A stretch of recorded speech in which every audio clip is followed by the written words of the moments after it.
Movie start होती है और हम एक औरत को देखते हैं जो कि किचन में खाना बना रही होती है। ऐसा लग रहा था कि उसके लिए एक नॉर्मल दिन है और तभी हम देखते हैं उसका हस्बैंड डेविड जो अचानक से किचन में आता है और वो बहुत घबराया हुआ दिख रहा था। वो उसे बोलता है कि भाग जाओ। ये सुनने के बाद वो थोड़ी कंफ्यूज होती है लेकिन कुछ समझ पाए इससे पहले ही डेविड उस पर चाकू से हमला कर देता है और वहाँ पर जो तवा रखा होता है उससे भी हमला कर देता है। वो रेंग कर किचन से बाहर आती है अपनी जान बचाने के लिए और तभी डेविड पीछे से आता है और रोते हुए उसकी वाइफ को बोलता है कि वो नहीं कर रहा और उसके बाद वो उसे मल्टीपल टाइम्स चाकू से मारता है जब तक कि उसकी जान नहीं चली जाती।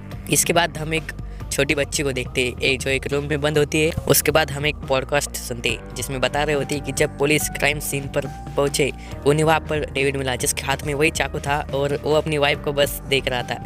पुलिस उसके बाद उस घर को छान मारती है और उन्हें वहाँ पर एक शॉकिंग डिस्कवरी मिलती है जो थी डेविड की बेटी माइकल। और ऐसा लग रहा था कि माइकल कई सालों से उसी रूम में बंद है। इस पर डेविड बताता है कि उसको कोई कंट्रोल कर रहा था। उसके बाद सीन कट होकर फ्यूचर में आता है जहाँ हम माइकल को देखते हैं along with his best friend Charlie. और दोनों एक ही रूम में रहते हैं। उन्होंने बस अभी माइकल के डैड का पॉडकास्ट फिनिश किया जो अभी बहुत वायरल हुआ है क्योंकि डेविड के जेल में मरने का टाइम अभी नज़दीक आ चुका है। यहाँ हमें पता चलता है कि माइकल को ठीक से याद तक नहीं कि क्या हुआ था लेकिन वो फिर भी अपने पास्ट को भुला नहीं पाती। वो आज भी इस चीज़ से डरती है कि उसके पिता एक निर्दयी हत्यारे। जैसे भी हो माइकल की लाइफ बहुत डिस्टर्बिंग होती है लेकिन माइकल की फ्रेंड चार्ली इसमें बहुत इंटरेस्ट लेती है और चार्ली के इंटरेस्ट की वजह से उसे ये भी पता होता है कि पुलिस को कुछ आत्मा वाली बुक्स भी मिली थी डेविड के घर से जब वो छानबीन कर रहे थे। माइकल को बॉस चार्ली के बारे में ये सब कुछ पता नहीं था। उसके बाद हम कॉलेज में उनके दोस्तों को देखते हैं जो और ग्लेन और यहाँ पर माइकल का बॉयफ्रेंड भी होता है जिसका नाम डैनी होता है। उनका सेमेस्टर भी अब ख़त्म होने वाला था तो एक पार्टी करने की सोचते डॉर्म के छत पर। उसी रात चार्ली की क्यूरियोसिटी हद पार कर देती और वो माइकल से चोरी छुपकर डेविड के केस के बारे में ऑनलाइन देखने लगती है। या उसे पता चलता है कि इसी हफ्ते डेविड को लेथल इंजेक्शन देकर मारा जाएगा। अब हम पता चलता है कि माइकल को हमेशा वो सपना आता है जब वो छोटी थी और तभी माइकल को चार्ली उठाती स्लीप वॉकिंग से। यहाँ हमें पता चलता है कि ये फर्स्ट टाइम नहीं है जब चार्ली ने माइकल को स्लीप वॉकिंग से उठाया। और हर स्लीप वॉकिंग में माइकल कुछ इस तरह 3 क्रिप्टिक लाइन दीवार पर बनाती है अपने ही हाथ को घिस कर, मतलब अपने ही ब्लड से वो लाइंस बनाती है और ये लाइंस कुछ उसी तरह की होती है जैसे वो अपने सपने में देखा करती थी। जैसे जैसे दिन बीत रहे होते माइकल कुछ अजीब सी चीज़ें नोटिस करती है। जैसे वो जहाँ भी जाती थी उसके चारों तरफ काले कौवे दिखते थे जो किसी बुरी चीज़ को इंडिकेट करते थे।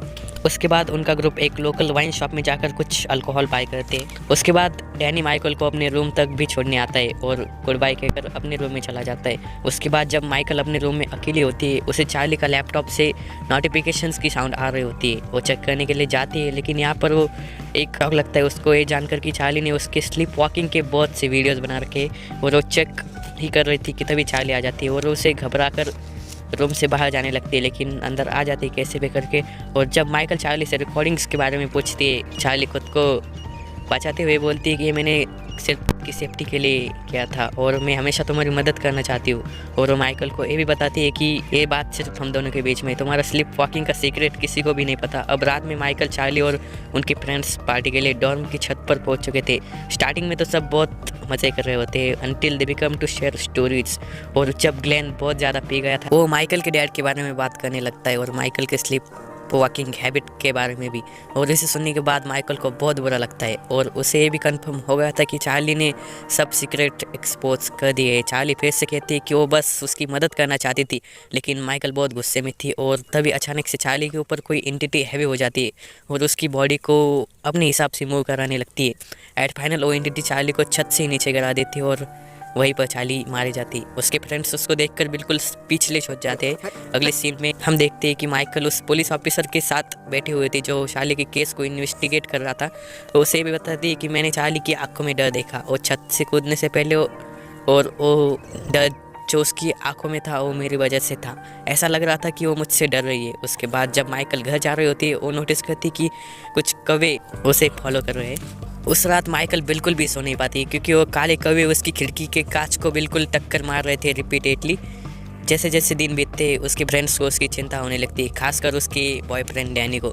तो उसके रूम पर जाकर नॉक करता है लेकिन माइकल उसे इग्नोर कर देती है। तो रूम के बाहर ही वेट करने लगता है। कुछ घंटे बैठते और उसे वहीं पर नींद आ जाती। आधी रात में उसकी नींद खुलती है और वो देखता है कि माइकल के रूम का दरवाज़ा ओपन है लेकिन अंदर कोई नहीं होता। डैनी को तभी पता चलता है कि माइकल स्लीप वॉकिंग में तो तुरंत छत पर जाता है और लास्ट मोमेंट पर वो उसे रोक लेता है, इससे पहले कि वो जंप करती। कुछ दिनों बाद चार्ली के फ्रेंड्स को चार्ली के मॉम से पता चलता है कि चार्ली एक साइकेट्रिस्ट वुमेन से हमेशा मिलती थी जिसका नाम रूबी था। अब रूबी चार्ली के सभी फ्रेंड्स को अपने घर बुलाती है कुछ बहुत इंपॉर्टेंट बात करने के लिए। उनका ग्रुप जाना तो नहीं चाहता, लेकिन अब आगे के आंसर्स उन्हें रूबी से ही मिलते, तो वहाँ पर तो उन्हें जाना ही था। तो वो सब जैसे वहाँ पहुँचते, रूबी माइकल को हॉल में रुकने को बोलती और बाकी सभी को कुछ शॉकिंग बताती। वो बताती कि चार्ली हमेशा मेरे पास आती रहती थी क्योंकि वो बहुत घबराई हुई रहती थी। और जब वो पूछती कि चार्ली किससे घबराई रहती थी, तब रूबी कहती माइकल से।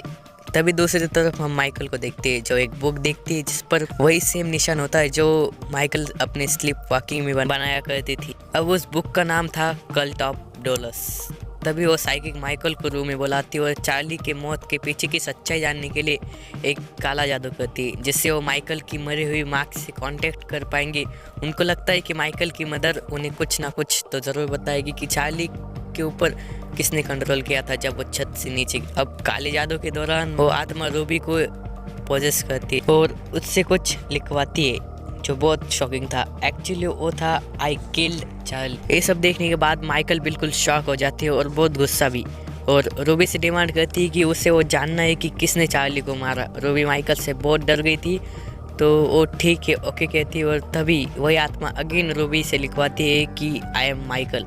ये देखने के बाद तो माइकल को बिल्कुल शॉक लग जाता है। माइकल के तीनों फ्रेंड्स में से सिर्फ डैनी को भरोसा हो रहा था कि रूबी ने उन्हें सच बताया और बाकी दोनों तो इसे फेक ही बोल रहे थे। अब देखने से ऐसा लग रहा था कि माइकल के अंदर कुछ तो है और चार्ली उसकी पहली विक्टिम बनी क्योंकि वो माइकल के लिए प्रॉब्लम थी, क्योंकि वो उन दोनों के बीच में जो सीक्रेट थे उन्हें सीक्रेट ही नहीं रख पाई। उसके बाद हम देखते हैं जो चार्ली के लैपटॉप में कुछ एविडेंस ढूंढने लगती है और उसे वहाँ पर एक बुक मिलती है नेम्ड द कल्ट ऑफ डोलस, और यही बुक थी जिस वजह से चार्ली रूबी के पास हमेशा जाया करती थी। और उसी रात अगेन माइकल स्लीप वॉकिंग करती है और उसके फ्रेंड्स इस बार उसे देख लेते, लेकिन इस बार उसकी स्लीप वॉकिंग का पैटर्न कुछ डिफरेंट था। उसके बाद अगेन हम जो को देखते जो इस सब को बस एक नॉनसेंस बोल रही थी फ्रॉम स्टार्टिंग। अब चार्ली का लैपटॉप वाली बुक लेने के लिए वो उस साइकिक महिला के पास जाती है और चुपके से उससे वो बुक ले आती है। यहाँ पर रूबी उसे कहती है कि इस बात का माइकल को पता मत चलने देना कि तुम्हारे पास ये बुक है। और बुक लेने के बाद जो ग्लेन और डैनी को मैसेज करके बुलाती है, लेकिन वो दोनों ही उसे इग्नोर कर देते।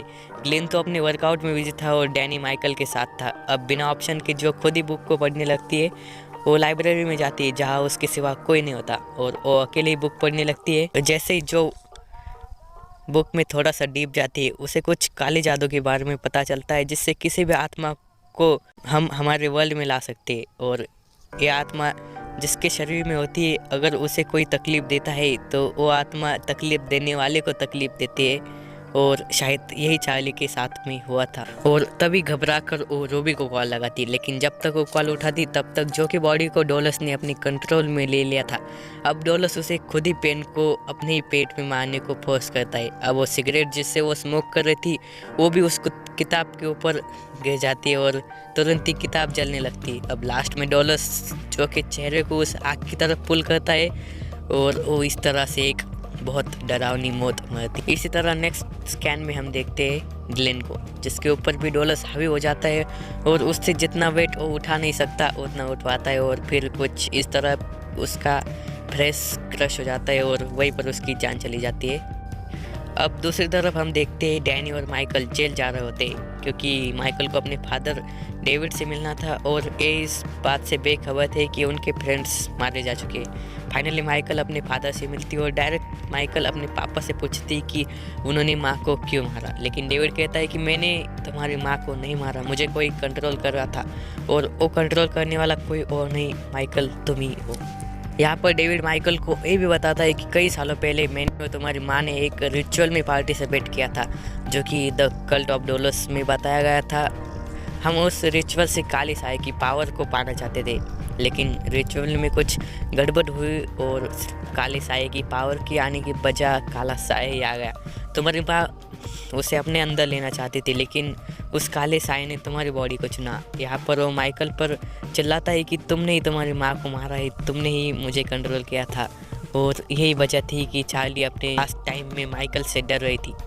वापस आते समय डैनी माइकल को कुछ सिंपैथी देना चाहता था, लेकिन कोई अनसीन ताकत उसे माइकल को छूने से रोक देती। उसके बाद डैनी को पुलिस से कॉल आती कि उनके 2 फ्रेंड्स अब नहीं रहे। यह न्यूज़ माइकल के लिए किसी शॉक से कम नहीं थी। इसके बाद माइकल अब खुद से ही नफरत करने लगती और वो डैनी को भी बोलती कि वो उससे दूर रहे ताकि वो सेफ रह जाए। अब वहाँ से निकलने के बाद माइकल इतनी परेशान हो गई थी कि वो खुद को मारने के बारे में सोचने लगती, लेकिन तभी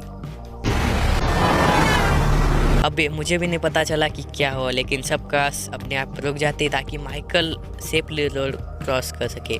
अब वह तो अपनी लाइफ को फिनिश नहीं कर पाई, वो तो एक पुल पर जाती है और पानी में कूदने से पहले ही हम देखते हैं कि डैनी उसको ढूंढते हुए पुल तक पहुंच चुका है। लेकिन वो देखता है कि डैनी के ऊपर जो ना डॉलर्स हावी हो चुका है और उसे आगे कूदने की बजाय पीछे फेंक देता है। उसकी ये तकलीफ देखने के बाद डैनी को अब बस एक ही उम्मीद की किरण दिख रही थी और वो थी रूबी। लेकिन अब तक जो हुआ ये सुनने के बाद वो साइकिक रूबी भी अब डरने लगी थी। उसे डर लग रहा था कि कहीं डॉलर्स उसके साथ कुछ बुरा ना कर दे। इसलिए रूबी माइकल और डैनी को बताती है कि अभी तक मैंने जो भी तुम लोगों को बताया है वो सब एक झूठ है। और एक कहने के बाद वो उन्हें पैसे भी वापस कर देती है जो उसने उनसे लिए थे। रूबी उन्हें बोलती है कि माइकल एकदम ओके है और इसके साथ कुछ भी गड़बड़ नहीं। अब वो जैसे रूबी के घर से निकलते रूबी एक डिटेक्टिव को कॉल लगाती है और उसे सब कुछ बता देती है। और वो दोनों जब गाड़ी में होते तब माइकल के अंदर का डॉलर्स डैनी से पूछता है कि रूबी ने तुम्हें क्या दिया, लेकिन डैनी बताता है कि कुछ भी नहीं। अब डॉलर्स को ये बात पता थी कि डैनी कुछ तो छुपा रहा है, इसलिए डॉलर्स डैनी के ऊपर अपना कंट्रोल जमाता है और उसकी एक उंगली तोड़ देता है और उसके जेब से वो पैसे बाहर निकलता है जो रूबी ने उन्हें वापस दिए थे। एक्चुअली उन पे कुछ हिंट्स थे डैनी के लिए जो बात डॉलर्स को बिल्कुल पसंद नहीं आती। और फिर लास्ट में डॉलर्स डैनी की हेड को रिपीटेडली स्टीयरिंग में मार कर डैनी को फिनिश कर देता है और यह माइकल इंटरफेयर भी नहीं कर सकती थी इस मामले में। अब वो इस सब से इतनी परेशान हो गई थी कि अब वो डायरेक्ट पुलिस स्टेशन में जाकर खुद को गोली मारने का बोलती है। वहाँ का जो ऑफिसर होता है उससे बोलता है कि हम बातचीत से सॉल्यूशन निकाल सकते हैं, पहले मैटर बताओ क्या है। लेकिन उनकी बातचीत में ही डॉलर पुलिस वाले की बॉडी पर कंट्रोल करता है और उसे शूट कर देता है। अब गोली की आवाज़ सुन के सब पुलिस ऑफिसर्स वहाँ पर आ जाते हैं और माइकल पर गन तान देते। माइकल बहुत खुश थी कि अब वो मारी जाएगी, लेकिन तभी पीछे से रूबी का दोस्त डिटेक्टिव माइकल को बेहोश कर देता है और माइकल को रूबी के घर ले जाता है। अब रूबी के रिसर्च से उन्हें ये पता चलता है कि जब माइकल नींद में होती है डॉलर्स भी शांत होता है। यहाँ पर डिटेक्टिव पूरी स्टोरी जानने के बाद माइकल के सर में गोली मारने का सोचता है, लेकिन रूबी मना कर देती है क्योंकि उसे पता था कि गन का ट्रिगर दबाने से पहले ही डिटेक्टिव डॉलर्स द्वारा मारा जाएगा। क्योंकि भले ही माइकल होश में नहीं है, लेकिन डॉलर्स को सब कुछ पता है कि उसके सराउंडिंग्स में क्या हो रहा है। और लास्ट में रूबी को सोल्यूशन मिलता है कि अगर उन्हें डॉलर्स को माइकल के बॉडी से निकालना है तो उन्हें एक नया होस्ट चाहिए। अब रूबी को पता था कि माइकल की बॉडी अनकॉन्शियस है, लेकिन उसका ब्रेन नहीं। अब रूबी माइकल को एक पेन और पेपर देती है और उसे थोड़ी हिम्मत देती है और उससे पूछती है कि हम क्या करें। और तभी माइकल पेपर पर लिखती है कि उसके माइंड में एक प्लान है। उसे ये बात पता थी कि उसके पिता बहुत सालों पहले डीमन की पावर्स पाना चाहते थे, तो अब वो ये काम कर सकते हैं। और उसके बाद अगेन एक और नींद का इंजेक्शन देते हैं माइकल को ताकि उसको जेल ले जाया जाए। अब रूबी को ये पता था कि ये प्लान बहुत रिस्की काम है, लेकिन उनके पास वही एक रास्ता था, तो वो रिस्क लेती है। अब अगले ही दिन डेविड को मारा जाने वाला था, लेकिन उस दिन के आने से पहले माइकल डेविड से मिलती है और अपने फादर को डीमन को अपनाने को बोलती। डेविड अपने बेटे से बहुत प्यार करता था, तो उसके लिए मान जाता है बिना कुछ सोचे। और अब फादर डॉटर अपने हैंड्स पकड़ते और रूबी की मदद से रिचुअल स्टार्ट कर देते। और अगले सीन में हम डेविड का एक्सिक्यूशन प्रोसेस देख, जहाँ डेविड को एक बेड पर बांधा हुआ होता है। बाहर से माइकल और रूबी देख रहे होते और सोच रहे होते कि सब कुछ अच्छे से हो जाए, लेकिन तभी ऐसा लगता है कि डीमन जाग गया है और डॉक्टर जो इंजेक्शन देने वाला था अपनी बॉडी का कंट्रोल लूज करता है। लेकिन इसके बावजूद भी डेविड को लेथल इंजेक्शन दे दिया जाता है और डेविड मारा जाता है। अब लास्ट में रूबी को लगता है कि उन्होंने डीमन से पीछा छुड़ा लिया है, लेकिन माइकल की स्माइल कुछ और ही बता रही होती है और इसी डरावनी स्माइल के साथ ये मूवी यहीं पर ख़त्म हो जाती है। अगर स्टोरी पसंद आई है तो वीडियो को लाइक भले ही मत करना, लेकिन कमेंट ज़रूर करना कि वीडियो कैसी थी। तो thank you guys for watching.